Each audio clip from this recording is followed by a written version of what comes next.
εδώ τα οικογενειακά μας. Κάποια στιγμή τους ανακαλύψαμε λόγω της τρέλας την οποία είχαν. Δηλαδή, ο Σπύρος έλαβε δώρο πριν από 3 χρόνια ένα drone, ένα ελικοπτεράκι. Εμείς το είχαμε ανακαλύψει πολύ νωρίτερα με το 60 λεπτά Ελλάδα, αλλά τώρα μας έχουν ξεπεράσει, μας έχουν βάλει και τα γυαλιά. Γιατί εμείς ήμασταν από τις πρώτες, όχι πρώτοι. Η πρώτη πρέπει να ήταν το World Party. Και από το World Party το είδα εγώ και λέω: τι είναι αυτό το σατανά το μηχάνημα, φέρτε. Μέχρι να ολοκληρωθούν οι γραφικές διαδικασίες, να κρυθεί το κονδύλι, αυτό κτλ. Εν πάση περιπτώσει, στηρίχθηκε. Γιατί το drone είναι πάρα πολύ καλό σε τέτοιες εκπομπές, διότι μέχρι την ανακάλυψη του drone, του ελικόπτερου που έχει κάμερα δηλαδή και δείχνει το μακρινό το πλάνο, εμείς με τον Γρηγοριάδη έχουμε ανέβει σε όλα τα βουνά της Ελλάδα για να κάνουμε το γενικό πλάνο ενός χωριού. Όταν ανακαλύφθηκε το drone, η δουλειά μας έγινε πάρα πολύ εύκολη. Ναι. Πολύ εύκολη. Δηλαδή είσαι στην πλατεία, πίνεις και ένα καφέ, πετάς στο ελικόπτερο και έχεις καλύτερο πλάνο από το να έχεις ανέβει σε μια πλαγιά ή σε ένα λόφο. Βέβαια τα παιδιά το μεταξέλιξαν, το έκαναν πολύ πιο καλά από εμάς. Ήταν ένας, γίναν 2, γίναν 3, για 5, για 10 και η ομάδα μεγαλώνει. Υπάρχει και κανάλι στο YouTube. Και τους ευχαριστούμε διότι πλέον δεν υπάρχει θέμα δικό μας που να μην βάζουν το χεράκι όλοι αυτές οι παλιόφατσες, όπως είναι. Έτσι, να γιατί έβαλα μαύρα για να τους τιμήσω. Έλα, δείτε λίγο ένα δείγμα από τη δουλειά τους και να τα πούμε.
Ωραία ρε παιδιά που είναι η Ελλάδα από πάνω. Διαφορετική, αυτό λέγαμε.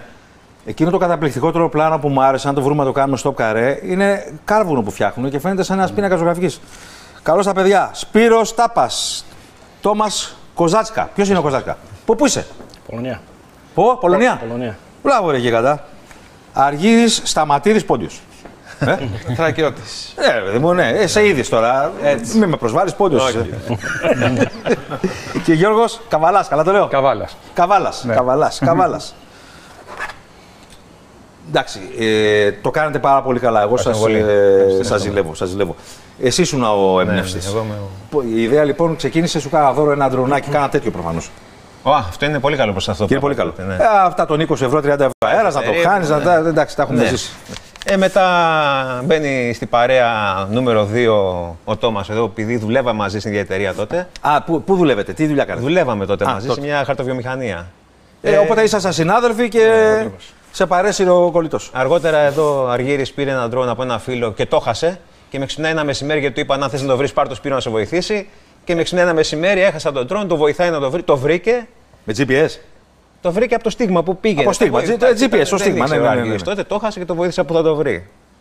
Μετά άρχισε και μπήκε στην παρέα τότε ο πρώτος μουσικός που έχουμε, γιατί η μουσική στα περισσότερα βίντεο είναι από δικούς μας μουσικούς. Είναι γραμμένη για κάθε βίντεο ξεχωριστά. Δεν το ήξερα ότι είναι γραμμένη μουσική. Ναι. Καλά, στα περισσότερα, όχι όλα. Ναι. Καλά, έχετε ξεφύγει πια. Τώρα κάνετε πραγματικά επαγγελματική δουλειά. Ευχαριστούμε. Ήταν τότε ο Βασίλης ο Χαρδαλιάς, που ξεκινάει, είναι ο πρώτος μουσικός ο οποίος έκτιζε ιστορίες με τη μουσική του πάνω στο βίντεο συγκεκριμένα. Μετά ο Καβάλας καβάλισε τα ντρόουν και. Μετά ο Καβάλας εδώ πέρα ήρθε και τα διέλυσε. Με την ψυχραιμία που το διακρίνει, βοηθάει το. Αυτός είναι ο ψύχρεμος. Είναι ο ψύχρεμος. Δηλαδή και με 7-8 μποφόρ και να το παίρνει και να το χάνει. Το προσπαθούμε. Είναι ο ψύχρεμος, είμαι ο Γκρινιάρης. Είναι ο γκουρού της τεχνολογίας. Ο γκουρού της τεχνολογίας. Εδώ είναι η δύναμη. Δεν χάνει τίποτα. Τελείωσε. Απίκο. Είναι το σέτερ, είναι το κυνηγόσκυλο. Άμα γίνει κάτι 4 ώρα το βράδυ, ξέρω ποιο θα πάρω. Τον Αργύρη και θα τον βρω και θα φύγουμε. Ναι. Ερωτεύτηκες αυτό το πράγμα, τρελάθηκες. Μας αρέσει από χόμπι. Δεν ξέρω. Να σου πω κάτι. Είναι ένα χόμπι το οποίο είναι. Εντάξει, είναι ωραίο. Πόσα ταξίδια έχετε κάνει, ρε παιδιά? Πώς βρίσκετε χρόνο καταρχήν? Σαββατοκύριακα. Και κοιτάμε να παντρεύουμε θέματα μαζί. Δηλαδή, αν κατέβουμε Τρίπολη. Το ψάχνετε λίγο, βέβαια. Εκείνη το δύσκολο. Το πιο σημαντικό είναι να έχει πάντα ένα ντρόν μαζί σου. Δηλαδή, όπου και να πα, να έχει ένα ντρόν μαζί σου. Ναι. Για ό,τι που λέει ο λόγος για καφέ να πα. Να υπάρχει ένα. Μες στην εβδομάδα που είχαμε και ένα αερόστατο στο κάπου τη Κοπαίδας. Τυχαία εντελώς. Συγγνώμη, να σου πω κάτι. Αυτή είναι η Όσμο. Οπότε ξεφύγατε, δεν έχετε μόνο ντρόν πια. Όχι. Έχουμε και σταθερές κάμερες. Μετά καταλάβαμε ότι. Με την Όσμο εμείς κάναμε η μισή από την τελευταία χρονιά του στην Ελλάδα ήταν η Όσμο. Όταν ανακαλύψαμε τις. Είναι stabilizer. Θα πρέπει να αλλάξετε τώρα, να περάσετε στο πιο μικρό. Ναι, τώρα έχει ξεφύγει. Αυτή είναι καινούργια Όσμο. Ναι. Πόσο κάνει αυτή? Είναι στα 350 ευρώ, αν δεν κάνω λάθος. Παιδιά, ακούστε να σας πω διάφορα μυστικά. Με αυτήν εδώ την κάμερα που ήταν πρωτοποριακή, αυτή είναι εδώ, την Όσμο, που ήταν πρωτοποριακή, και τώρα πιάμε την εξέλιξή της, κάνεις ολόκληρη εκπομπή. Κάνεις, γιατί και ο ήχος είναι καλός, βάζεις ένα μικρόφωνο, κάνεις ολόκληρη εκπομπή. Είναι η κάμερα του άσχετου, ρε παιδί μου. Αν είσαι άσχετος, μα δεν είναι, μια σκανδάλη, είναι μια κουμπίνη δηλαδή. Είναι τρομερά πράγματα. Οπότε συντονίζετε τα ταξίδια. Ναι, να πούμε ότι είναι και άλλη μουσική. Έχει προσθεθεί και άλλος μουσικός, έχει προσθεθεί ο Νίκος ο Σπηλιώτης, ο οποίος είναι καθηγητής μουσικής, δάσκαλος μουσικής στην Κεφαλονιά. Αυτός μπήκε για τη μουσική ή μπήκε για τα drones? Αυτός μπήκε για τη μουσική. Και έχει μάλιστα και μια φανταστική ομάδα από μουσικούς που μας φτιάχνει πάρα πολύ ωραίες μουσικές. Αργότερα προσθέθηκε και ο Σάββας ο Τσανουσίδης που έχουμε δει το βίντεο από την Καβάλα. Μπράβο, είναι το μάτι μας στην Μακεδονία αυτός. Καλά, πώς σας ανακαλύπτουν και αυξάνετε? Είστε τώρα καμιά δεκαριά άτομα? Μέσα από τα σχόλια του YouTube, μετά κοιτάμε ένα τον άλλον, κοιτάμε άμα ταιριάζει η αισθητική του ενός με τον άλλον. Ναι. Και άμα ταιριάζουμε γενικά, ερχόμαστε όλοι και κουμπώνουμε εδώ πέρα. Περίμενε. Πόσα ελικόπτερα σου έχουν πέσει? Εμένα ένα.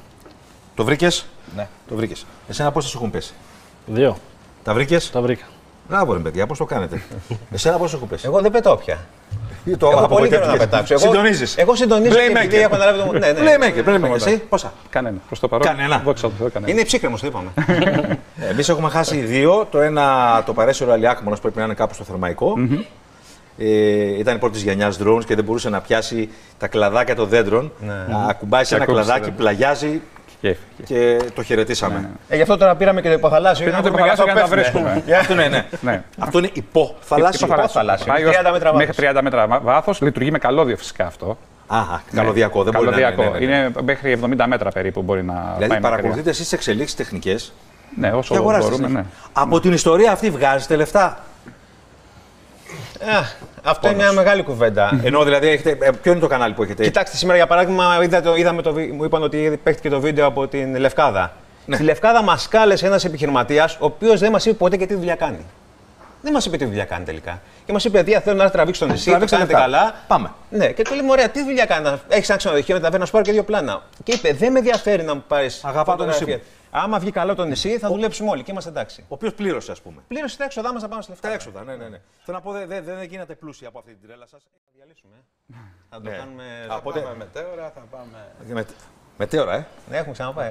Εντάξει, τα μετέωρα είναι. Και αρχάριος να είσαι, είναι τόσο επιβλητικό, ρε παιδιά, το περιβάλλον. Τόσο επιβλητικό, δηλαδή ένα πάνω κάτω να κάνεις μόνο το ελικόπτερο. Είναι πανέμορφο. Έτσι. Πείτε μου που σας βρίσκουμε. Μας βρίσκουμε στο κανάλι μας στο YouTube, στο Up Drones και έχουμε και σελίδα. Up Drones, παιδιά. Και σελίδα πια. Ναι, updrones.gr, στην οποία σελίδα, μέσα από τη σελίδα αυτή μοιράζονται και άλλοι χειριστές τα δικά τους βίντεο. Αν έχετε την τρέλα, έτσι, αν έχετε την τρέλα. Αυτό βλέπω αναβοσβήνει, είναι έτοιμο, είναι stand-by. Είναι έτοιμο να πάρει μπροστά εδώ μέσα, δεν θα θέλαμε να το πετάξουμε γιατί επειδή έχουμε πολλά μέταλλα, επηρεάζει την πηξίδα του και μπορεί Την πηξίδα, να. την πηξίδα. Λοιπόν, ας μην το βάλουμε τότε μπροστά, μην το κάνουμε. Ναι. Αυτό τι δυνατότητες έχει? Αυτό έχει τις πιο περιορισμένες, έχει αυτό, είναι το μικρό. Για ένα μποφόρ. Ναι. Δεν είναι τόσο να ουσιαστικά- Αυτό αυτονομία. 10 λεπτά. 10 λεπτά. Για λίγα πράγματα. Πιο πολύ για να παίξουμε ναι, παιχνίδι. για γάμους βαφτίσια. Αυτό εδώ είναι που έχει πολλές δυνατότητες, γιατί είναι για έρευνα και διάσωση υποτίθεται, γι' αυτό και το ηχείο του επάνω. Όχι υποτίθεται, είναι. Έχει θερμική κάμερα επάνω. Θερμική κάμερα, Ναι. Και μπορεί να πάρει και φώτα, 2 φώτα LED επάνω. Έχετε συμμετάσχει σε έρευνες να βοηθήσετε με Στην πυροσβεστική, εγώ έχω συμμετάσχει σε κάποια φάση σε φωτιά η οποία είχε. Αυτή λοιπόν είναι θερμική, αυτό πετάει είναι παντός καιρού, όχι? Μέχρι 5 μποφόρ μπορεί να πετάξει. Ναι. Αυτό είναι το μεγάλο το εργαλείο. Αυτό είναι το μεγάλο. Πόσα αποφόρο είναι εδώ? Πάμε στα 6 και αντέχει. Δεν το πάμε εκεί όμως ποτέ. Ναι, δεν το πας στα όρια. Αυτό είναι και το ακριβό κιόλας. Ναι, σωστά. Παιδιά, αυτά ανήκουν ατομικά στον καθένα ή ρεφενέ μαζεύεται και ανήκουν στην ομάδα? Και ατομικά και ρέφαινε. Δηλαδή, ο καθένας έχει τα δικά του. Ναι. Αλλά αυτό, ας πούμε, που είναι και ακριβό, πόσο θα κάνει αυτό? Αυτό μαζί με την κάμερα στοιχίζει γύρω στα 4.300-4.400. Ναι, πολλά τα λεφτά. Αυτό είναι ατομικό τώρα ή είναι. Είναι ατομικό, είναι του Γιώργου. Είναι. Ξυλώθηκες. Κανονικά. Και εγώ, άμα είχα δώσει 4.300, θα ήμουν ο πιο ψύχρεμος. Πρέπει να είσαι ψύχρεμος. Περάσει κανένα σπουργίτιμο βόρο, γιατί αυτά τα σπουργίτια είναι τρομερά. Το καλό με αυτό είναι ότι δεν πλησιάζει τίποτα. Επειδή είναι τόσο έντονος ο θόρυβος που κάνει το drone και δεν πλησιάζει Οι τίποτα. γλάροι τρελαίνουν με τα drone. Με την αλλαγή νομοθεσίας έχετε πρόβλημα γιατί τώρα πρέπει να δίνουμε, τώρα εγώ έχω αποσυρθεί από αυτά, να δίνετε και σχέδιο πτήσης κτλ. Κανονικά πρέπει να δίνει σχέδιο πτήσης. Κανονικά πρέπει να έχει δίπλωμα, κανονικά τα drone πρέπει να είναι ασφαλισμένα. Εμείς πλέον έχουμε και διπλώματα, έχουμε ασφαλισμένα drone. Τώρα πια ναι, έχουν αλλάξει. Και το λέμε αυτό κυρίες και κύριοι, διότι πια αυτά τα οποία βλέπετε και μπορεί να είναι εργαλείο διάσωσης, να είναι ένα παιχνίδι, γίνονται στους στρατούς και όχι μόνο επικίνδυνα όπλα. Βλέπετε ότι χώρες πλέον δουλεύουν πάνω στη τεχνολογία των drones, των μη επανδρωμένων αεροσκαφών ή ελικοπτέρων και για κατασκοπευτικούς λόγους και επειδή μπορούν να φέρουν οπλισμό. Τα πράγματα έχουν ξεφύγει από τα παραδοσιακά, τα παλαιότερα. Γι' αυτό πάει να μπει έτσι ένας κανόνας. Τα drone ήρθαν στη ζωή μας, μας φοβήσαν όπως κάθε τι νέο μπαίνει στη ζωή μας. Απεταξάμουν τα drone, ήρθαν όμως τα drone να δείξουν κάποιες καταστροφές που αλλιώς δεν μπορείς να καταλάβεις το μέγεθός τους. Στη Μάνδρα ήμασταν εκεί πέρα πρώτοι. Στο Μάτι. Και τα ωραία και τα κακά. Στη Παναγία των Παρισίων, που είναι πάρα πολύ αυστηρά τα μέτρα στο Παρίσι για τα drone, ήταν 4 drone πάνω από την Παναγία.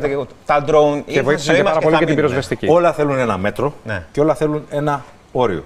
Έτσι. Κανόνες χρειάζονται. Φυσικά.